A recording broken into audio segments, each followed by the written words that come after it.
l'objet de notre présence à Tchon. Je pense que le thème général porte sur l'inclusion politique des personnes handicapées.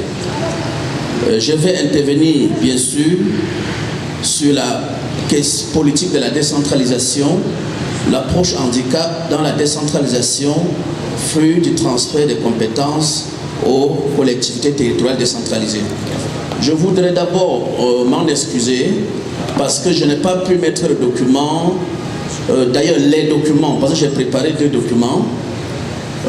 Il y a un document qui aborde la décentralisation globalement et un autre document qui traite des extraits de textes, de tous les textes qui ont trait à la décentralisation. Mais je pense que j'ai envoyé ce document ce matin à monsieur le président Tezano, qui pourra non seulement transcrire en braille pour les déficients visuels, mais transmettre aux participants. Donc, on en a tellement échangé, on a déjà beaucoup échangé sur cette question, à tel point où je n'ai pas besoin de lire l'exposé, mais je vais juste poser 3 questions, et qu'en donnant les réponses aux 3 questions, je pense qu'on va se retrouver simplement. Déjà, je ne vais pas dire qu'est-ce que la décentralisation, mais je m'en vais dire pourquoi la décentralisation. Je pense qu'en répondant à la question pourquoi la décentralisation et à la définition là-dedans, en réalité, l'État camerounais, comme les autres États, je vais citer la France entre parenthèses parce qu'ils sont trop avancés. C'est souvent bien de prendre les exemples à côté. Mais à côté de nous, c'est aussi difficile pour moi de citer un cas, puisqu'il n'y a pas un cas de référence dans la sous-région Afrique centrale. C'est maintenant, et il y a quelques 2-3 années seulement, qu'on parlait des communes, en Djamena par exemple, dont je voudrais m'arrêter là. L'État se rend compte, pour un pays qui a 10 régions, qui a 58 départements, qui a 360 communes, l'État se rend compte qu'il est très difficile pour lui, ou alors qu'il devient difficile pour lui, de redistribuer les richesses, de résoudre les problèmes des populations, les problèmes essentiels, les problèmes de santé, les problèmes de circulation, les problèmes d'énergie, comme Angelica venait de poser, à partir de Yaoundé. Tous les ministères sont à Yaoundé. Tous les services principaux sont à Yaoundé. L'État triche cette forme que Jacqueline Morin-Delivier, la française, disait dans un document: en décentralisation, c'est le même marteau qui frappe, mais on a raccourci la manche. Ça veut dire quoi? C'est toujours l'État qui commande, mais l'État rapproche des administrés des services qui peuvent résoudre vos problèmes au quotidien. Et il dit dans la loi d'orientation que je peux le faire de façon permanente, comme je peux le faire de façon ponctuelle. C'est-à-dire l'État, à travers un département ministériel, peut signer une convention avec la commune de Tchon pour résoudre un problème pour un temps précis. C'est le cas avec les communautés urbaines. Beaucoup d'activités menées par les communautés urbaines, généralement ou massivement de Yaoundé et Douala, sont des activités soit du ministère de l'urbanisme, soit du ministère des travaux publics, mais qui, à travers un contrat, négocient des financements et confient à ces communautés urbaines pour mener l'activité avec un délai, dans un délai précis. Si je peux me résumer, l'État est à Yaoundé avec ses départements ministériels. L'État a 10 régions. Vous le savez, dans le processus de mise en œuvre, nous n'avons pas encore atteint le niveau de régionalisation. C'est-à-dire, on va assister, lorsqu'on aura achevé le processus, aux services régionaux dont les dirigeants sont élus. Le processus viendra et on va nous dire comment cela va se passer. Moi, je pense que s'il faut orienter notre exposé, notre échange, du point de vue du thème central, nous devons voir dans quelle mesure La participation au développement local des personnes handicapées peut assurer leur inclusion politique. Et le terrain est déjà débrayé, puisque en présence de 360 conseils municipaux, au sein desquels siègent des individus qui représentent des cibles. Comment faire pour que les personnes handicapées se retrouvent au sein de ce conseil municipal? Imaginons un instant que nous ayons une personne handicapée par conseil municipal. Ça fera 360 personnes handicapées.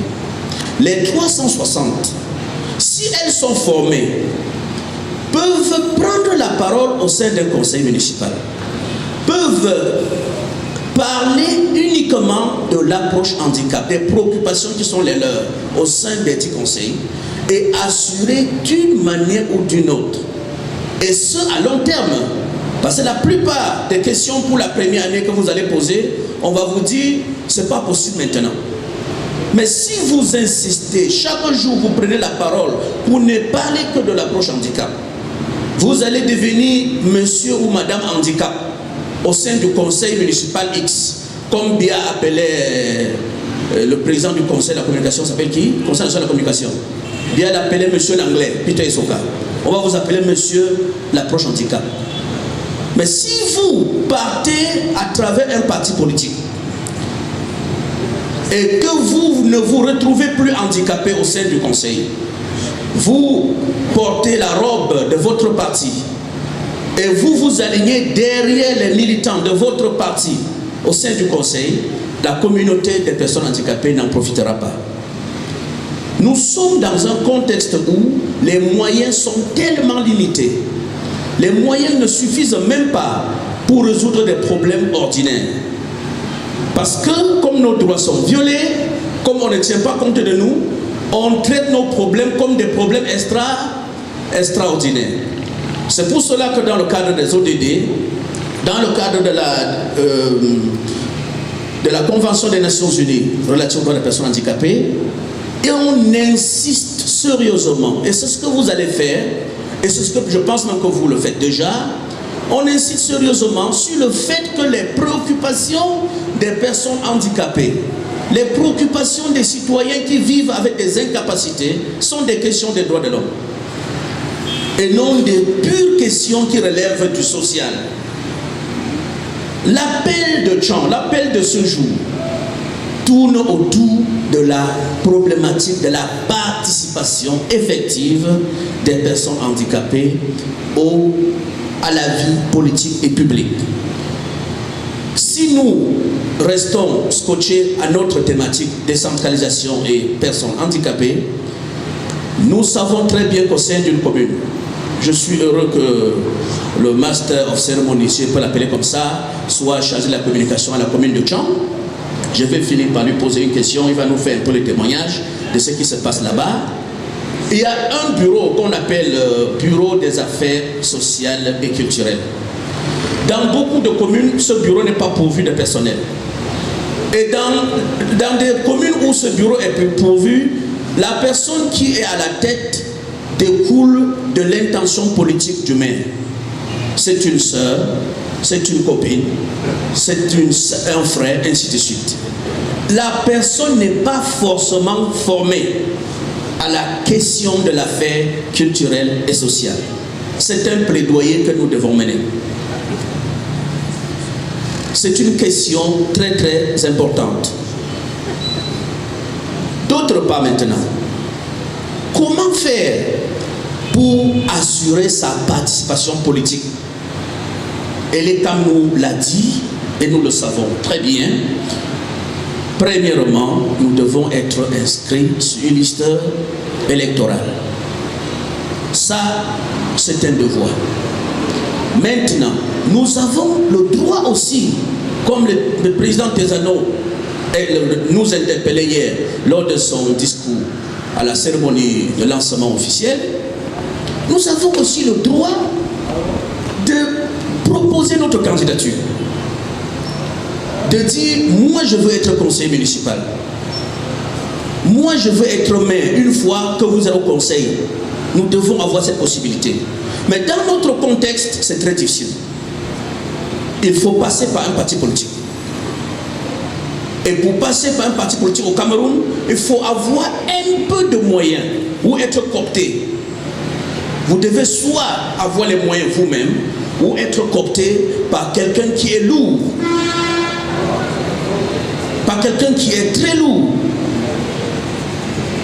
Vous êtes conseiller d'abord, ensuite au sein du conseil, vous êtes coopté toujours pour être l'un des magistrats municipaux, l'un des maires, et voilà le processus. Je suis très fier d'une rencontre de ce genre. On en a eu assez, mais nous avançons vers une année électorale. L'appel de Jean, c'est qu'est-ce qu'on va faire pour qu'au bout des consultations électorales de 2018, nous ayons des personnes handicapées majoritairement au sein des conseils municipaux. Qu'est-ce qu'il faut faire? Ça, c'est le débat. Au moment des débats, tout le monde peut prendre la parole. Mais ce sont les personnes handicapées qu'on veut voir conseiller municipal. Ce sont les personnes handicapées qu'on veut voir maire. Ce sont les personnes qu'on veut voir député, qu'on veut voir sénateur, qu'on veut voir président de la République. Il faudrait donc susciter l'engagement personnel, l'engagement individuel. C'est la condition.